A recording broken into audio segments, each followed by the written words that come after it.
Voilà, c'est M. Ibrahima Djemé, conseiller technique d'IMITA, ministre des Infrastructures, des Transports terrestres et aériens. Le MITA sponsorise aujourd'hui une action de portée sociale qui porte la signature de l'Antifal Production. C'est justement dans cette période de Ramadan, c'est une action sociale pour aider les plus démunis. Comment vous appréciez cette activité? Évidemment, ça prouve encore une fois que le ministre des Infrastructures, des Transports terrestres et aériens, M. Yankouba Djemé, qui est un fils de ce département de Bignona, il est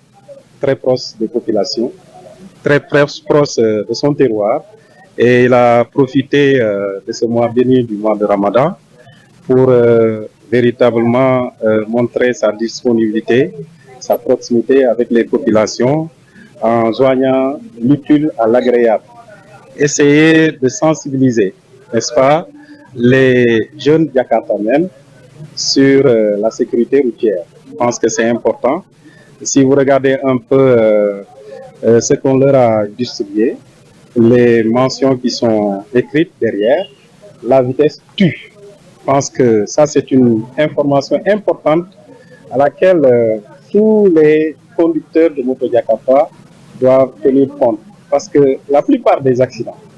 en tout cas, surtout en ce qui concerne les conducteurs de moto Jakarta, c'est lié à la vitesse. Donc la vitesse est un des facteurs qui est à l'origine des accidents, c'est les Jakartamens. Maintenant, je pense qu'on peut espérer que le message ou la pédagogie qui est visée par le ministre doit être bien retenu, bien perçu, pour que, n'est-ce pas, le secteur des transports, particulièrement le secteur des motos Jakarta, soit un milieu assaini, pour quand même qu'on puisse véritablement vivre sur nos routes, n'est-ce pas, moins d'accidents, moins de difficultés, parce que les autorités travaillent là-dessus depuis maintenant qu'ils sont aux affaires. Le ministre, il est sur le terrain, il rencontre tous les acteurs. Je pense que c'est ce qui a porté un peu les fruits du succès de cette campagne d'immatriculation des deux roues. Je pense qu'aujourd'hui, c'est une réussite. Au début, les gens n'avaient pas compris, les conducteurs n'avaient pas compris un peu l'intention ou l'objectif qui était visé. Ce n'est pas une décision prise contre les conducteurs de moto Jakarta, mais plutôt une décision mûrement réfléchie, qui est venue à point nommé pour un peu réguler un peu le secteur des transports, concernant surtout les deux roues. Je pense que ça, aujourd'hui, le message est compris, et ce qui explique l'inscription massive, n'est-ce pas, des jeunes conducteurs de Jakarta. Et aujourd'hui, c'est fort heureux de constater que parmi les 14 régions du Sénégal, Ziguinchor fait partie, n'est-ce pas, la région de Ziguinchor fait partie des premières régions, n'est-ce pas, à valider les dossiers qui sont validés. En tout cas, si on prend un pourcentage, on essaie de faire un petit pourcentage, Ziguinchor est en tête. Cela témoigne encore une fois que le message, la campagne de sensibilisation qui a été menée, n'est-ce pas, eh bien, a été une grande réussite dans la région de Ziguinchor.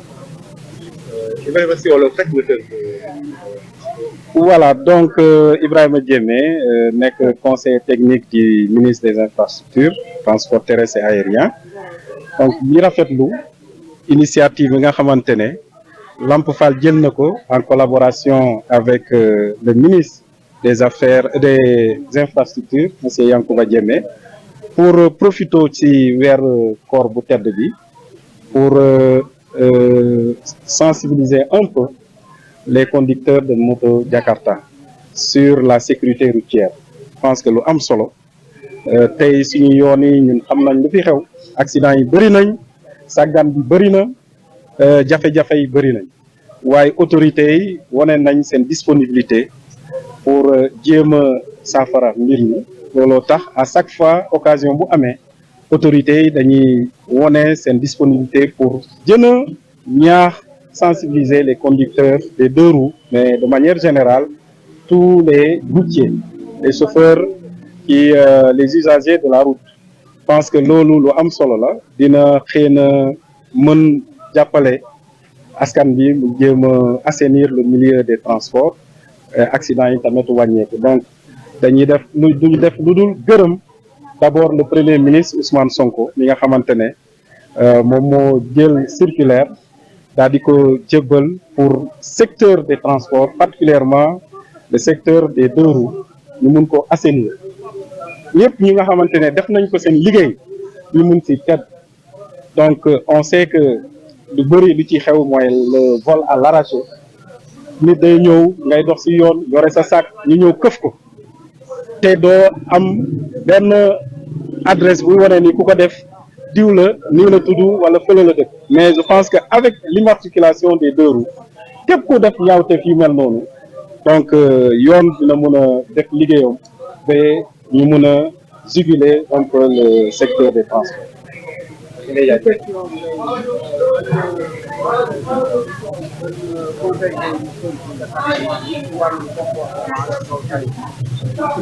donc conseil bu ñu leen jox les conducteurs de Jakarta dañuy ñaan kenn ku nekk ci ñoom mu am une conduite responsable parce que boo nekkee ci tali am na lu ñuy ne code de la route nu mu bon yow mii di dawal war nga ko xam te boo ko xamee nga respecté ko donc loolu lu am solo donc xam naa ne immatriculation c'est une première étape mais on ira irrésistiblement vers n'est-ce pas le contrôle des permis dinañ loolu moom xam naa ne étape bu ci topp la donc ñi ñaax te ku wax permis wax code de la route parce que pour nga am permis il faut nga jàng code de la route nga xam code de la route ñu am yaakaar ni yow bu ñu la joxee nga dawal di nga ko mën a respecter parce que code de la route déjà dinañ xam yow boo nekkee ci yoon diggante fii ak fii dinañ la wax ban distance ngay daw parce que dina am benn plateau bu koy wone nga xam plateau bii lii la wax war ma daw weesu 50 kilomètres wala war ma daw weesu 80 kilomètres wala fii virage la war ma doubler nit wala donc je pense que conducteur moto Jakarta yi war nañ gën a góorgóorlu pour sàmm kaaraange ci yoon bi parce que tey loraange bi bëri na te ñoom ñoo jël loru te autorité yi tey wane nañ taxawaay bu mot sëkk ak disponibilité pour vraiment dimbale leen seen secteur des transports surtout ñoom lu jëm ci seen côté mooy les deux roues ñu dimbale leen te milieu bi képp ku ci bëgg a liggéey mu mun a tedd di nga liggéey normal am li ngay am nga suturolu mais ci kaw nga dëpp ci yoon nga lalu ci yoon maanaam respecter le code de la route. Bon, asalaamaaleykum maa ngi leen di nuyu nekk santam man maa ngi tudd Seydou Mané je suis le président des Jakarta de département de Bignona. waaw tey jii ngeen am opportunité pour ñëw ñu sensibiliser leen si li nga xam ne loolu mooy circulation bi surtout si Jakarta yi excès de vitesse yi entre autres si ndog bi nga xam ne Lamp Fall kuréelam moo ko organisé MITA mooy ministère des infrastructures bi nga xam ne seen doom Bignona moo ko jiitu moo ko sponsorisé tey noonu lañ gisee mbir mi. bon ñu ngi koy rafetlu bu baax a baax parce que lii plus souvent bu dee am si sensibilisation si nii du ñu réeroo parce que lépp loo gis si genre yi mooy am boo leen dajale benn côté ngay expliqué ñëppee xam ne li ak lii bopp bi nii genn fii la mais bu dee dañuy dégg si ay wax si suuf nii mooy da di andi yeneen problème yi mais lépp luy am boo leen ñu woowee ñu toog ñu expliqué ñëppee kontaan parce que ku nekk dina wax lu nekk si xolam ak luy jëme kanam association bi. ñu ne immatriculation ngeen fippu si jël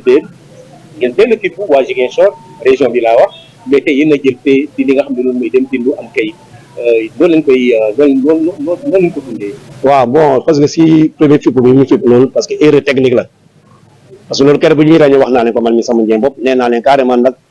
lépp loo gis am na yoon ñun bu ñu toogee di dégg ay réseaux sociaux ku nekk di wax 80 000 150 000 di fay ku nekk di kaas doo lay xam suite bi parce que fii ñun ñëpp xam nañu lu ñuy liggéey fii sinon bu ñu toogee ñun ñëpp ñu waxtaan comme ñu lay wax rek bu ñu toogee ñu waxtaan ñun ñëpp dañu am solution bu ñu def parce que tey pour ñu am lu ñuy wax tey bu ñu ma woon ñu ne ma lii ak li bu moo ñëwee di woo sama association bi dinaa la wax état bi lii ak lii la tënk nga sax affaire bee leer mais bu départ bi comprendre kenn xamul yan dossier nga defar ak li nga doo defar benn ministre directeur bu mu ñëwee fii nii si lañ doog a comprendre lii ak lii ak lii ak lii nañuy defar mais bu njëkk bi nii lañ ko doon dégg si réseaux sociaux parce que notification bi ñu jotul notification mais bu ñu cuppu nag seen yor gën notification mais tey ñu prolongé pour may ñi nga xam ne amuñu woon pour ñu doon jërëjëf loo leen ko gisee. bon loolu moom ñu ngi koy rafetlu bu baax a baax parce que loolu dañu ko jot a réclamé si problème pour ñu yokk délai bi mais nag li may ñaan gars yi muy yokk nañ délai bi gars yi dañu gën a góorgóorlu ñu dem unité parce que tamit bu ñu toogee ñu naan dernière minute après passe bi dañu naan yokk leen encore nañu bàyyi ñu ñëw parce que fu mu toll nii affaire bi xaw a saturé noonu dafa xaw a libre kon maanaam nañuy dem ñun ñëpp képp ku muté motom na dem góorgóorlu mu dem muté moto bi. yéen a ngi gërëm PM. le ministre ak ministre Yankuba Diémé si dogal bi nga xam ne jël nañ ko pour daxal mbir mi daanaka prolongé mbir mi pour ngeen mën a bind yéen ñëpp. loolu du gërëm rek parce que bu ñu naan gërëm day mel ni comme bon xaw ma la bëgg a mën a tënkale nag mais donc man sama gis-gis daal mooy ñun amuñu fayam daal si lu mu jot a wax def nañu lu mu def ni kenn ñaawul ci parce que kontaan nañ ci trop en plus bon lu ma jot a wax dama ko xeeb si liggéey mu nag liggéey nii parce que la mu ngi organiser mbir mi te fu mu toll naka su dul noonu ñi nga xam ne bu njëkk dañ jël ay moto def ay njaaxu te fu mu toll bu ñu amee matriculation bi dina yéex a def parce que boo ko def rek dinañ gaañ nañu capté sa numéro léegi mooy maanaam xaw ma lu may wax daal ñu ngi koy remercier bu baax a baax a baax mooy premier ministre ak ministre Yankuba Diémé parce que moom mii sama moom xam na lu fi nekk xam na bu baax bi ñen la ma fi nekk xam na bopp bi ak génn bi dara kump ko si Jakarta bi ñu ne moom lépp la xam parce que il était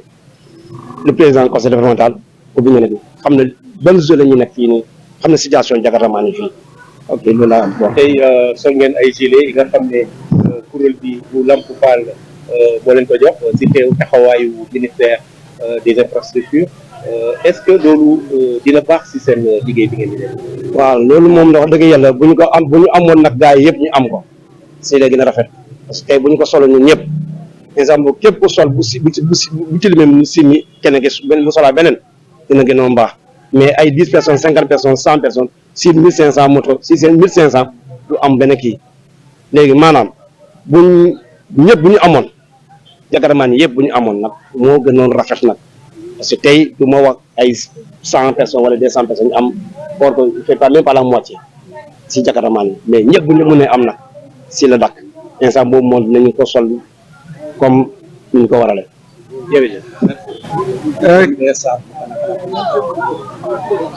suñu papa bi nee na ginnaaw bu mu sante yàlla julli ci yonent bu yàlla Muhammad sallallahu alayhi wa sallam mu ngi nuyu mbooloo mi yëpp ñu fi teew.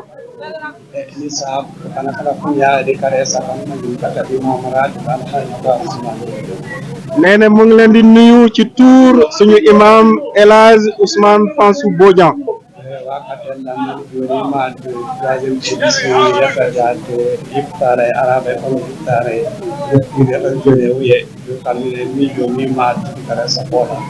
nee na ginnaaw bu mu nuyoo ba pare mu ngi leen di yégal ni imam Fansou Bodian moo ko yebal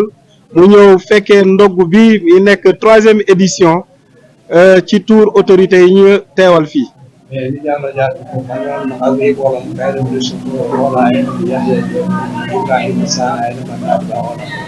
nee na mu ngi ñëw ak délégation bi ànd ak chauffeur bi Yaya Diémé ak benn taalibe sëriñ bi mooy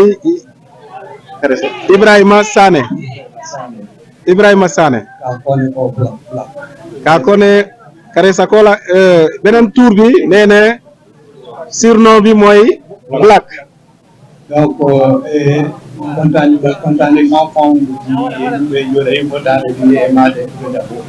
nee na xolam sedd na lool ci ñëw teewe mbës bi.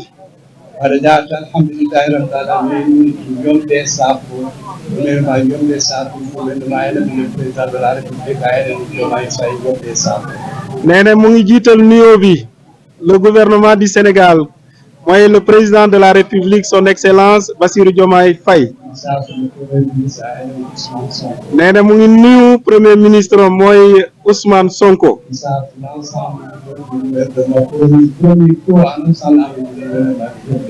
nee na mu ngi nuyu tous les membres du gouvernement du Sénégal. di occasion tapi nak proses panas di jatuh kain Ramadan kain di jatuh kita komplekan ini kata kalau masa kemudian para kawan ko yang kita semua jatuh nee na mu ngi nuyu autorité yëpp ci barke bés bi li nga xamante ne laylatul xadri ñu bëri ñu ngi koy nar a célébrer tey si guddi. Comme ça, il y a des gens qui ont des sabots, qui ont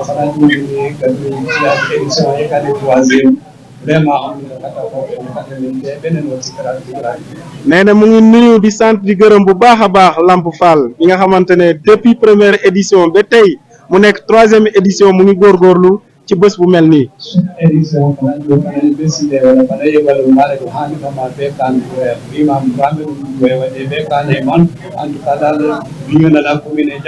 département de Diack la région de Diack mais le Sénégal en entier ko Diack nee na ñu ngi koy gërëm bu baax moom Lamp Fall ci taxawaayam bi rafet na parce que lépp lu nga xamante ne da koy organiser dina ñëw ci kër sëriñ bi dalal loxoom mu ne ñu ñaanal ko pour lépp lu mu sumb mu doon lu am réussite. waaye foofu yaakaar nañu ne ay jéego la ay na monsieur le maire ay na Boubacar Diatta di le président du conseil départemental yor des sages Souleymane yor des sages pour tout impécatif ujuma ka kudumina tukapata ka kudumene nya impécatif département wati ko du département la région et pour la commune. nee na tamit du fàtte nuyoo suñu ilimaan commune bi mooy le maire Bakary Diatta waaye dina teg tamit ci nuyoo bi le président du conseil départemental Souleymane Goudiaby di leen ñaanal seen yenn bu ñu yenn yàlla si boppam mu yombal liggéey bi. mais foofu Allemagne même bio des l'État le préfet du département docteur Sassé vraiment Allemagne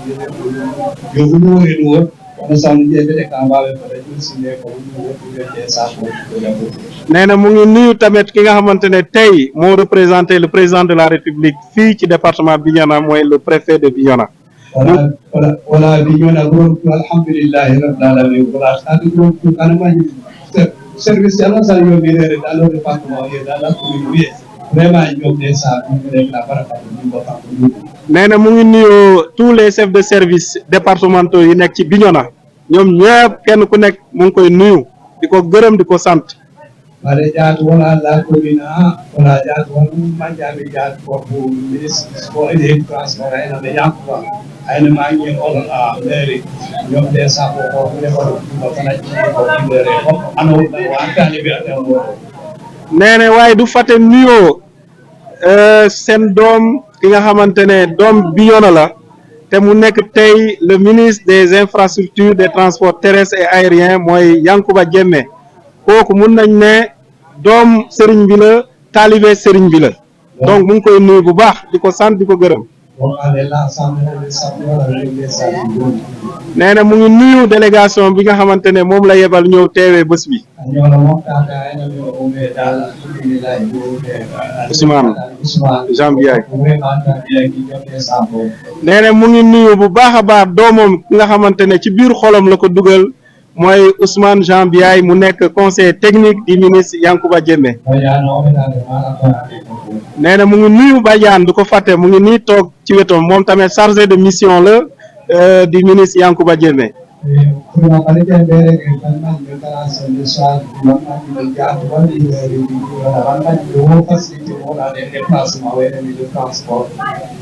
nee na dina am kaddu.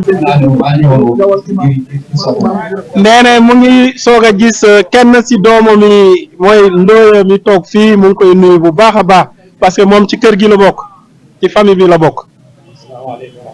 nee na asalaamaaleykum mu ngi leen di nuyu yéen ñëpp di leen sant. léegi ñu jox li nga xam ne ni moom ngeen jox. salaamaaleykum wa rahmatulahi taala wa barakaatu.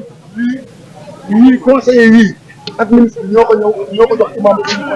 waaw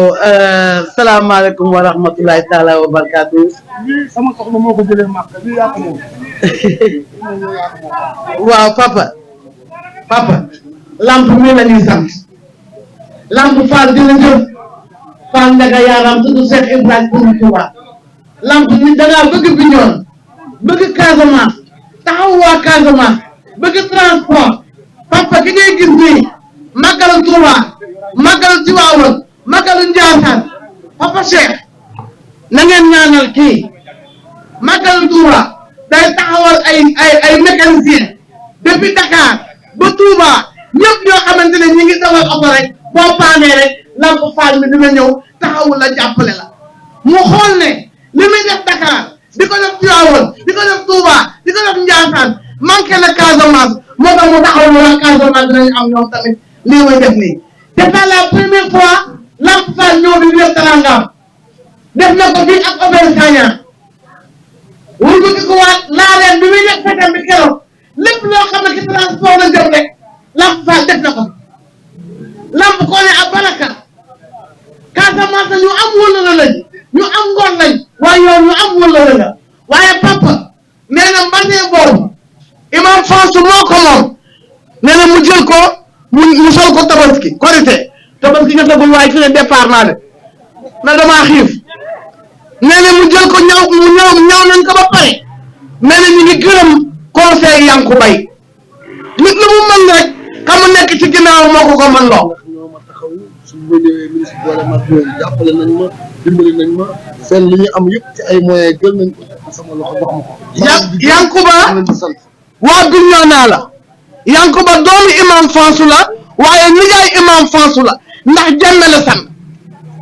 Yankuba bu yebalee jëmm ji ngeen jël ko xayal ko ci seen biir xol yaatal ko jaxasew leen kook ministre bi ngeen bàyyi ko mu doxal loolu mooy adduna nit ñi bu ñu xamul fu ñu jëm dañuy dellu fu ñu jóge kii dafa ñëw pour dimbale waa Bignona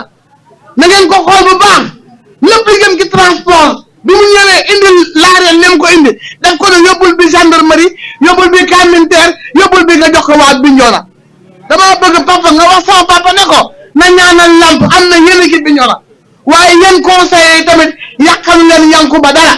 Yankuba Bignona la dëkk te doomu Bignona la te doomu Bignona lay doon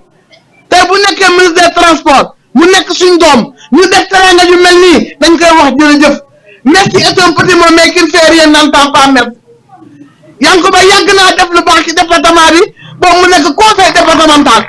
kon tey bu demee ñaanu imam Fansu nangu ba mu nekk ministre Yankuba mii ànd ak yéen ngeen di liggéey yéen ñii nag yéen a ko mën a jàppale te yeneen koy jàppale sakkat man ba nga topp da koy daru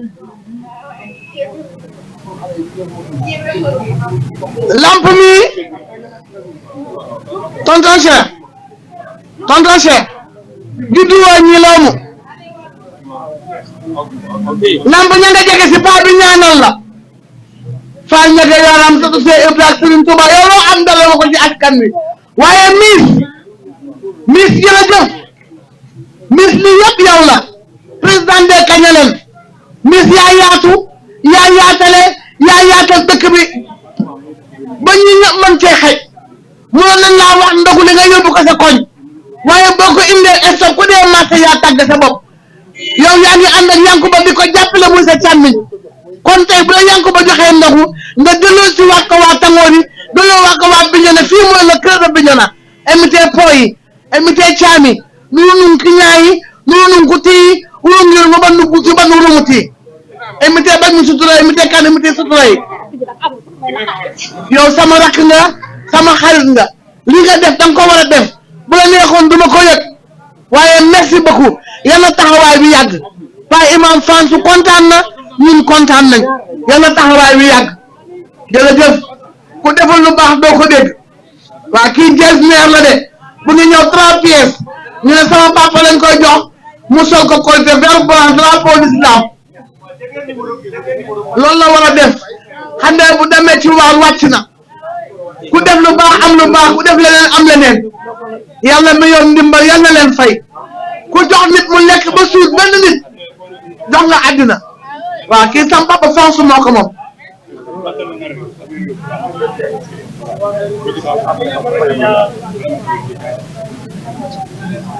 Lamp yéene bi nga am Bignona yal na ko yàlla yëgal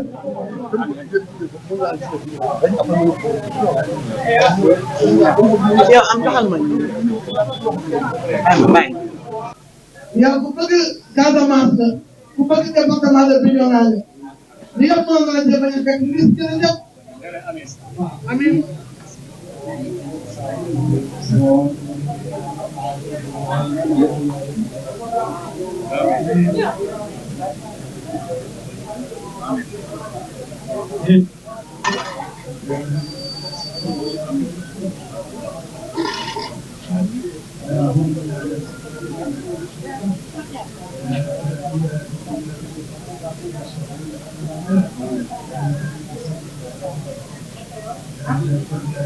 Nangu leen amin.